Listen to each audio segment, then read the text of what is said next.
ओम नमो भगवते वासुदेवाय। श्रीमद्भागवत महात्म्य।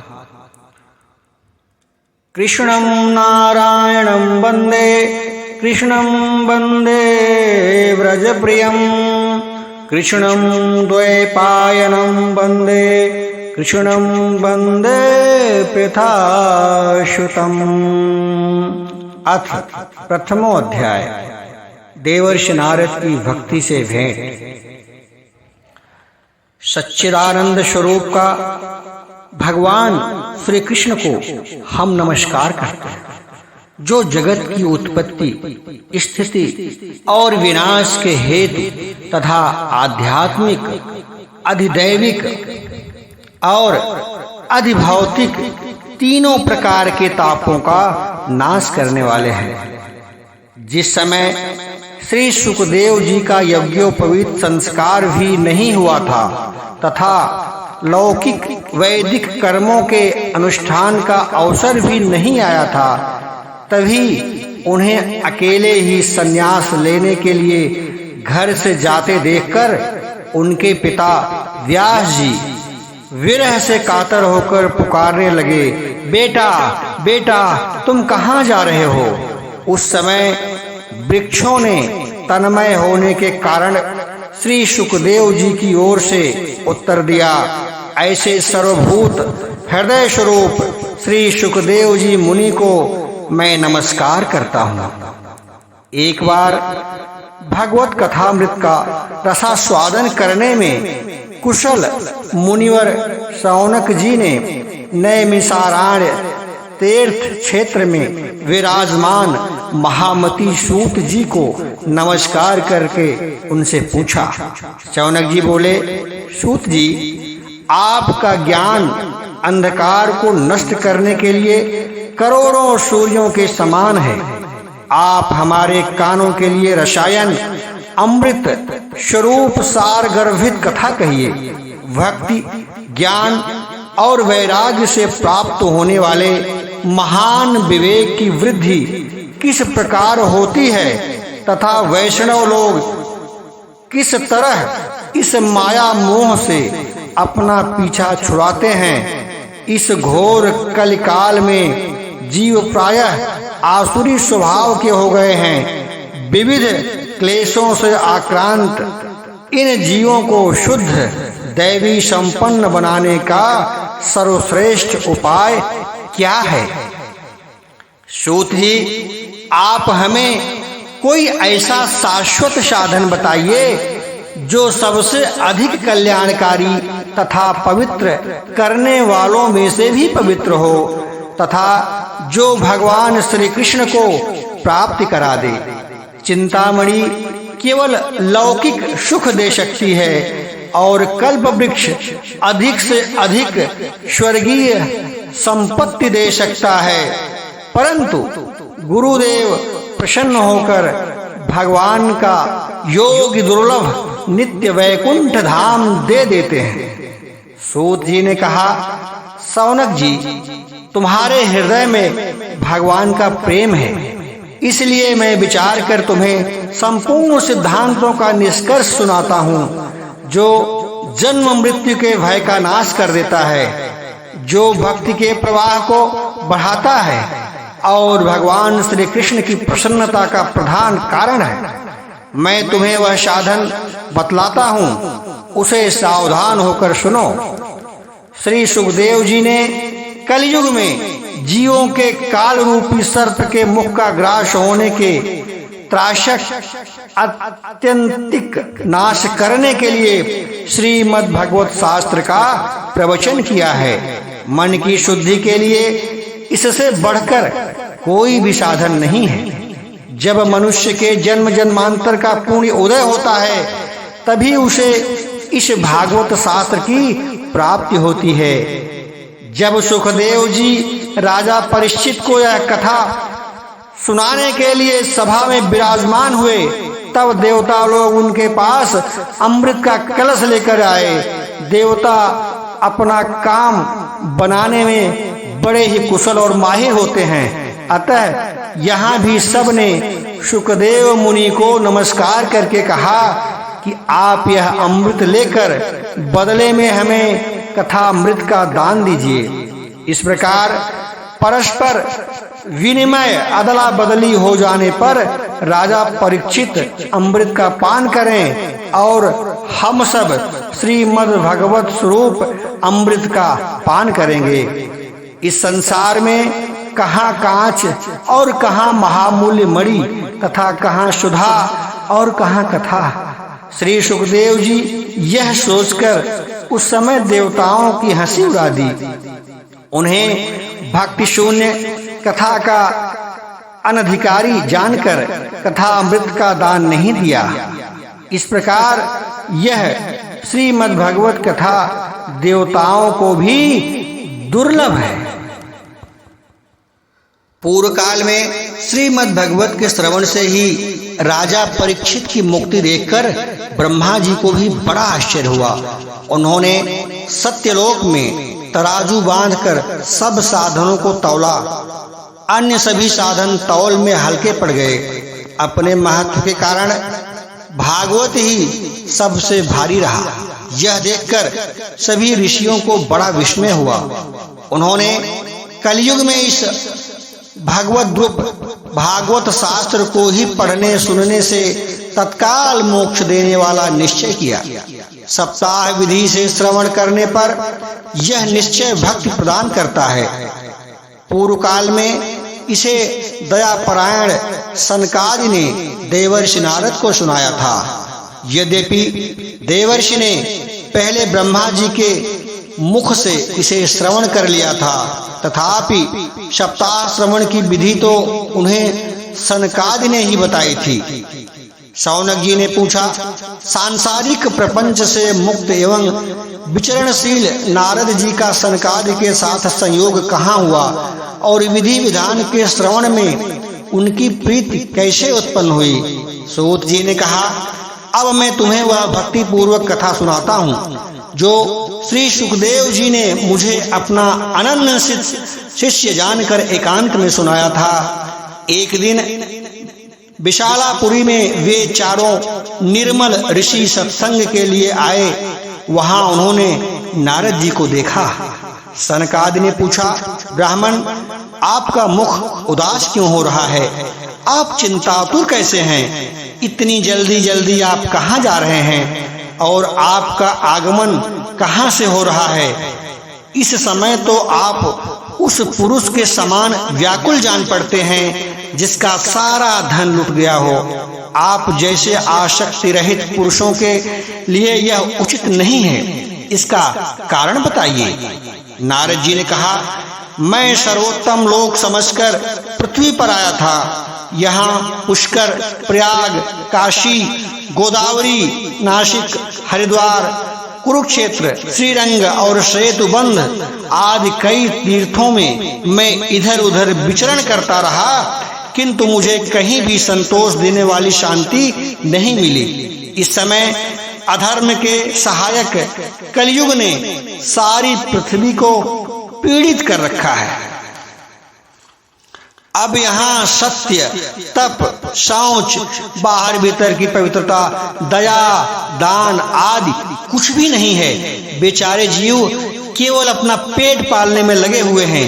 वे असत्यभाषी, आलसी, मंदबुद्धि, भाग्यहीन, उपद्रवग्रस्त हो गए हैं। जो साधु संत कहे जाते हैं वे पूरे पाखंडी हो गए हैं। देखने में तो वे विरक्त हैं, किंतु स्त्री, धन आदि सभी का परिग्रह करते हैं। घरों में स्त्रियों का राज्य है। साले सलाहकार बने हुए हैं। लोभ से लोग कन्या विक्रय करने में लगे हुए हैं और स्त्री पुरुषों में कलह मचा रखा है। महात्माओं के आश्रम, तीर्थ और नदियों पर यवनों, विधर्मियों का अधिकार हो गया है।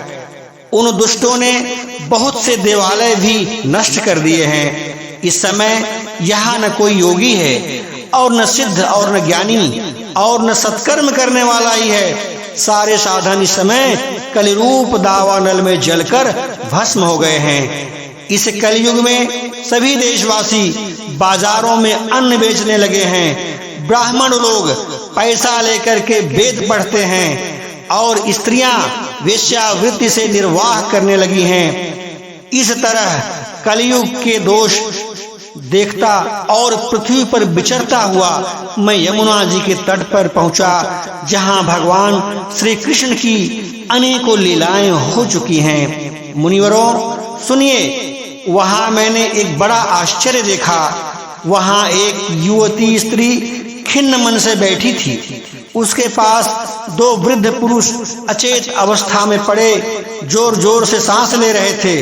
वह तरुणी उनकी सेवा करती हुई कभी उन्हें चेत कराने का प्रयत्न करती और कभी उनके आगे रोने लगती थी। वह अपने शरीर के रक्षक परमात्मा को दसों दिशाओं में देख रही थी। उसके चारों ओर सैकड़ों स्त्रियां उसे पंखा झल रही थी और बार बार समझाती जाती थी। दूर से यह सब चरित्र देखकर मैं कौतूहलवश उनके पास चला गया। मुझे देखकर वह युवती खड़ी हो गई और बड़ी व्याकुल होकर कहने लगी। युवती ने कहा कि अजी महात्मा जी, क्षण भर ठहर जाइए और मेरी चिंता को भी नष्ट कर दीजिए। आपका दर्शन तो संसार के सभी पापों का सर्वदा नष्ट करने वाला होता है। आपके वचनों से मेरे दुख की भी सब कुछ शांति हो जाएगी। मनुष्य का जब बड़ा भाग्य होता है तभी आपके दर्शन हुआ करते हैं।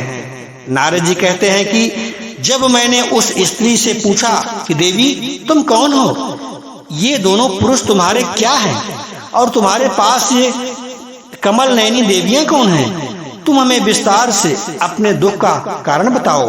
युवती ने कहा कि मेरा नाम भक्ति है।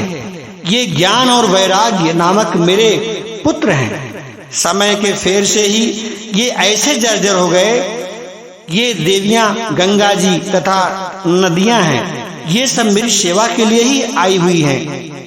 इस प्रकार साक्षात देवियों के द्वारा सेवित होने पर भी मुझे सुख शांति नहीं है। तपोधन, अब ध्यान देकर मेरा वृत्तांत सुनिए। मेरी कथा वैसे तो प्रसिद्ध है, फिर भी उसे सुनकर आप तुझे शांति प्रदान करेंगे। मैं द्रविड़ देश में उत्पन्न हुई, कर्नाटक में बड़ी हुई, कहीं कहीं महाराष्ट्र में सम्मानित हुई, किंतु गुजरात में मुझको बुढ़ापे ने आ घेरा, जहां घोर कलयुग के प्रभाव से विखंडियों ने मुझे अंग भंग कर दिया। चिरकाल तक यह अवस्था रहने के कारण मैं अपने पुत्रों के साथ दुर्बल और निस्तेज हो गई। अब जब मैं वृंदावन आई तब से पुनः परम सुंदरी स्वरूपवती नवयुवती हो गई हूँ, किंतु सामने पड़े हुए दोनों मेरे पुत्र थके बांधे और दुखी से रहते हैं। अब मैं यह स्थान छोड़कर अन्यत्र जाना चाहती हूँ। ये दोनों बूढ़े हो गए हैं, इसी दुख से मैं दुखी हूँ। मैं तरुणी क्यों और ये दोनों मेरे पुत्र बूढ़े क्यों? हम तीनों साथ साथ रहने वाले हैं, फिर यह विपरीतता क्यों? होना तो चाहिए कि माता बूढ़ी हो और पुत्र तरुण हो। इसी से मैं आश्चर्यचकित चित्त से अपनी इस अवस्था पर शोक करती रहती हूँ। आप परम बुद्धिमान योग निधि हैं, इसका क्या कारण हो सकता है, बताइए। नारद जी ने कहा कि साध्वी, मैं अपने हृदय में ज्ञान दृष्टि से तुम्हारे संपूर्ण दुख का कारण देखता हूँ।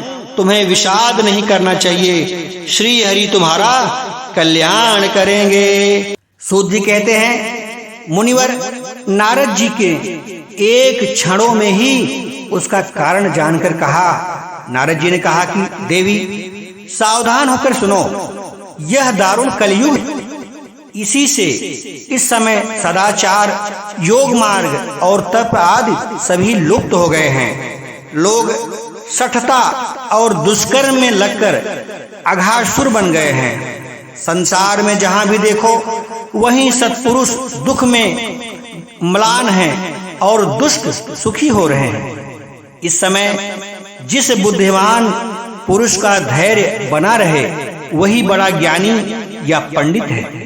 पृथ्वी क्रमशः प्रतिवर्ष शेष जी के लिए भार रूप होती जा रही है। अब यह छूने योग्य तो क्या देखने योग्य भी नहीं रह गई है और न तो इसमें कहीं मंगल ही दिखाई देता है। अब किसी को पुत्रों के साथ तुम्हारा दर्शन भी नहीं होता है। विषयानुराग के कारण अंधे बने हुए जीवों से उपेक्षित होकर तुम जर्जर हो रही हो।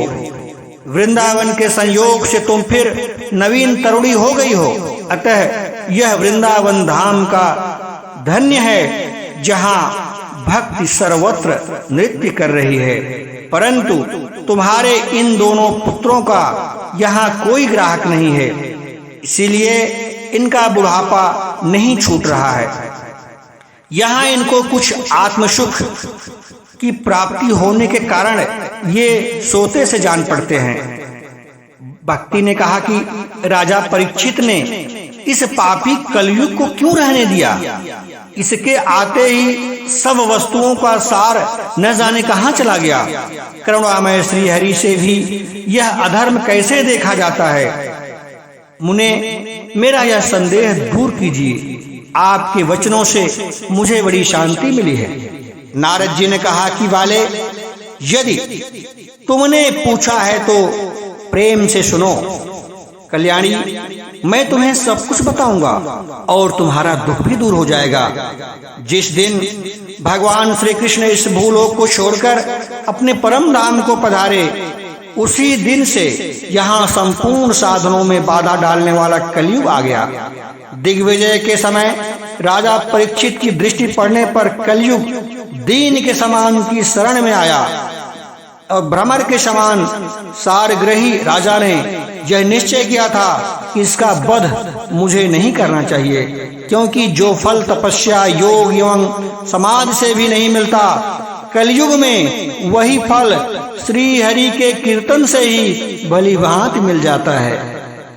इस प्रकार सारहीन होने पर भी उसे इस एक ही दृष्टि से सारयुक्त देखकर उन्होंने कलयुग में उत्पन्न होने वाले जीवों के सुख के लिए ही इसे रहने दिया था। इस समय लोगों के कुकर्म से प्रवृत्त होने के कारण सभी वस्तुओं का सार निकल गया है और पृथ्वी के सारे पदार्थ बीजहीन भूसी के समान हो गए हैं। ब्राह्मण केवल अन्न धनादि के लोभ बस घर घर एवं जन जन को भागवत की कथा सुनाने लगे हैं। इसीलिए कथा का सार चला गया है। तीर्थों में नाना प्रकार के अत्यंत घोर कर्म करने वाले नास्तिक और नारकी पुरुष भी रहने लगे हैं, इसलिए तीर्थों का प्रभाव भी जाता रहा है। जिनका चित्त निरंतर काम, क्रोध, महान लोभ और तृष्णा से तपता रहता है, वे भी तपस्या का ढोंग करने लगे हैं। इसीलिए तप का सार भी निकल गया है। मन पर काबू न होने के कारण तथा लोभ, दंभ और पाखंड का आश्रय लेने के कारण एवं शास्त्र का अभ्यास न करने से ध्यान योग का फल मिट गया है। पंडितों की यह दशा है कि वे अपनी स्त्रियों के साथ पशु की तरह रमण करते हैं। उनमें संतान पैदा करने की ही कुशलता पाई जाती है। मुक्ति साधन में वे सर्वदा अकुशल हैं। संप्रदायानुसार प्राप्त हुई वैष्णवता भी कहीं देखने को नहीं आती। इस प्रकार जगह जगह सभी वस्तुओं का सार लुप्त हो गया है। यह तो इस युग का स्वभाव ही है, इसमें किसी का दोष नहीं है। इसी से पुंडरीकाक्ष भगवान बहुत समीप रहते हुए भी यह सब सह रहे हैं। सूत जी कहते हैं कि सौनक जी, इस प्रकार देवर्षि नारद के वचन सुनकर भक्त को बड़ा आश्चर्य हुआ। फिर उसने जो कहा उसे सुनिए। इसके बाद भक्ति ने कहा कि देवर्षि, आप धन्य हैं। मेरा बड़ा सौभाग्य था जो आपका समागम हुआ। संसार में साधुओं का दर्शन ही समस्त सिद्धियों का परम कारण है। आपका केवल एक बार का उपदेश धारण करके कयाधु कुमार प्रहलाद ने माया पर विजय प्राप्त कर ली थी। ध्रुव ने भी आपकी कृपा से ध्रुव पद प्राप्त कर लिया था। आप सर्वमंगलमय और साक्षात श्री ब्रह्मा जी के पुत्र हैं। मैं आपको नमस्कार करती हूँ। इति श्री पद्म पुराणे उत्तरखंडे श्रीमद्भगवत महात्म्ये भक्ति नारद समागतो नाम प्रथमो अध्याय।